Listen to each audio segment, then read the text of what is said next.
Chapter 19. Jeroboam and the 10 Tribes.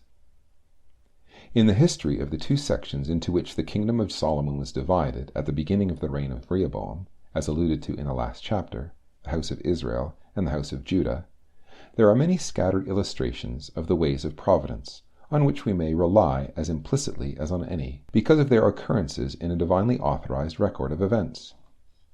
If it could be maintained that Kings and Chronicles were not inspired, their value would be gone. But this cannot be maintained in the face of Christ's endorsement of the Scriptures as a compilation of which they formed a part, not to speak of other evidences of their divinity. We propose to gather the principle of the scattered illustrations referred to, taking first the history of the kingdom of the 10 tribes, and secondly that of the 2. The latter history is the larger, and brings us down to the days of the crucifixion. This looks like an extensive program. It will be found, however, that the materials will not spread over a very large ground, and that in a very few more chapters we may hope to reach the end of the subject. Jeroboam was the leader of the national deputation to Rehoboam on the death of Solomon, to obtain a remission of the national burdens. We have seen Rehoboam's answer and its effects in the revolt of the 10 tribes from the house of David. We follow the 10 tribes in their revolt, and find them elect the same Jeroboam king over them, in accordance with what Ahijah the prophet had said to him. Jeroboam had a splendid opportunity before him. He was the head of a principal part of the house of Israel, and he had only to govern wisely to secure a great and established position. Of this he had been assured by a divine message as follows: "It shall be, if thou wilt hearken unto all that I command thee, and wilt walk in my ways, and do that is right in my sight, to keep my statutes and my commandments, as David my servant did, that I will be with thee, and build thee a sure house, as I built for David, and will give Israel unto thee." 1 Kings 11, verse 38. How did Jeroboam use his position? In the worst way. He acted with a certain kind of prudence, but of a low order. He acted from natural fear, and not from perception of right. He did not give himself to obedience of the law of Moses. He looked at things as a mere politician, and fearing the effect of Israel's continued observance of the feasts at Jerusalem, he appointed institutions of his own, in opposition to the law of Moses. If this people go up to sacrifice in the house of the Lord at Jerusalem, then shall the heart of this people turn again unto their Lord, even unto Rehoboam king of Judah, and they shall kill me, and go again to Rehoboam king of Judah. He ought to have argued the other way. In view of the divine guarantee he enjoyed, he ought to have said, "So long as I guide this people to walk obediently to the commands of Yahweh, and send them to sacrifice at the place where he has placed his name, my position will be safe." But he evidently lacked faith in the word of Yahweh to him, and was not concerned to be subject to the commandments. Distrusting the effects of obedience, he made 2 calves of gold, and said unto the people, "It is too much for you to go up to Jerusalem. Behold thy gods, O Israel, which brought thee up out of the land of Egypt." And he set the one in Bethel, and the other he put in Dan. And he made an house of high places, and made priests of the lowest of the people, which were not of the sons of Levi. Expediency, instead of principle, is a poor rule of action. So Jeroboam found. His departure from the commandments of the Lord led to the very destruction of his house, which he had feared might result from an obedient course. Ahijah the prophet was instructed as follows: "Go tell Jeroboam, Thus saith the Lord God of Israel, Forasmuch as I exalted thee from among the people, and made thee prince over my people Israel, and rent the kingdom away from the house of David, and gave it to thee, and yet thou hast not been as my servant David, who kept my commandments, and who followed me with all his heart, to do that only which was right in my eyes. But thou hast done evil above all that were before thee. Therefore, behold, I will bring evil upon the house of Jeroboam. Moreover, the Lord shall raise him up a king over Israel, who shall cut off the house of Jeroboam." The history of the fulfillment of this denunciation reveals or illustrates the ways of providence, ways in which God works without appearing to work, in which human actors, impelled by human motives, under an invisible guidance, work out results that are divinely caused results, though apparently results due to chance and human caprice. Jeroboam dies. His son Nadab succeeds him.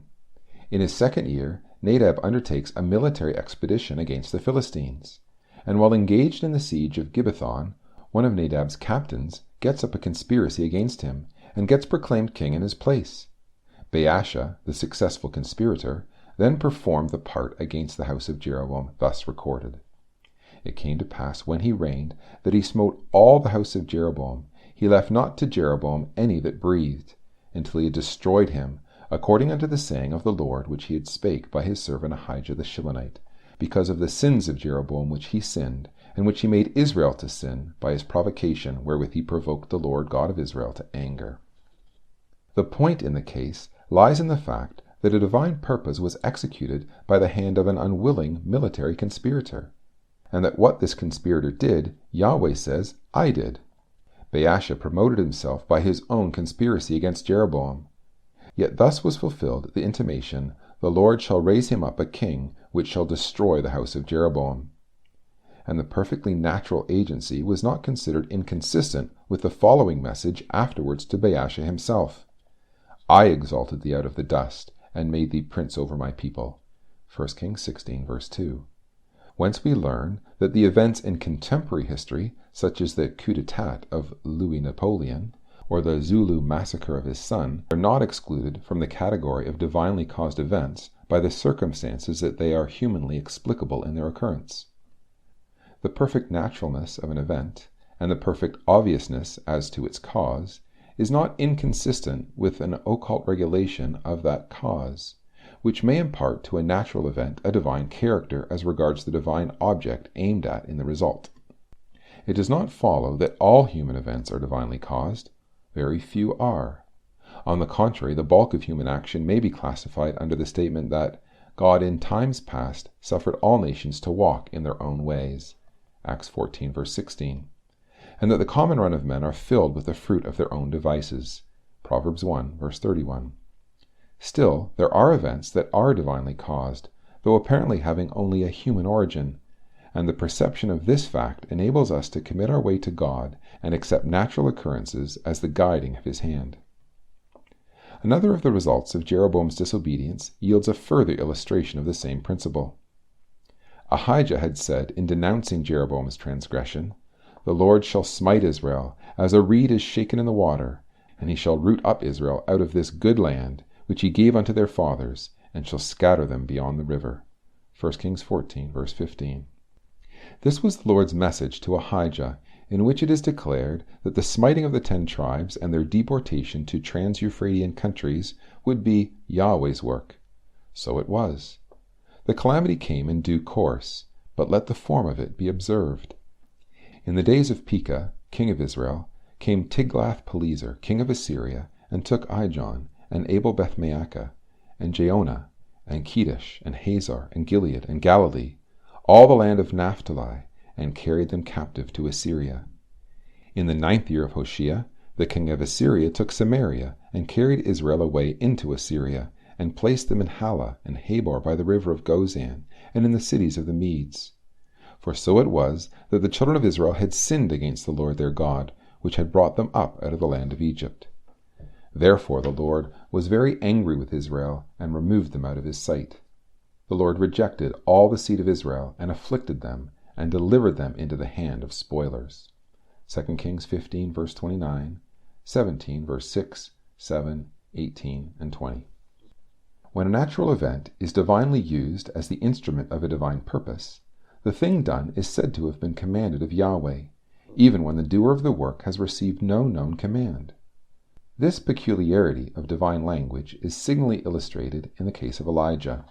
Famine had prevailed for a time, and the brook Cherith, by which the prophet had been sustained, having dried up, he was ordered to remove to another place, where he would be provided for. The word of the Lord came unto him, saying, Arise, get thee to Zarephath, which belongeth to Zidon, and dwell there. Behold, I have commanded a widow woman there to sustain thee. Superficially read, we should conclude from this that a message had been sent to the widow woman on the subject of supporting Elijah. It transpires, however, that nothing of the sort had taken place. When Elijah went to Zarephath, he found the woman in the depth of want from famine, and arranging for a last meal with her son. 1 Kings 17, verse 12. How comes it then that Yahweh should say, I have commanded a widow woman to sustain thee, when in the ordinary sense he had not done so? Because of another sense more powerful than the ordinary sense. The ordinary sense is to give orders by word of mouth, written or pronounced. This is the only mode in which one man can cause another to carry out his wishes. But with God there is another mode, which is as high above the human mode as heaven is high above the earth.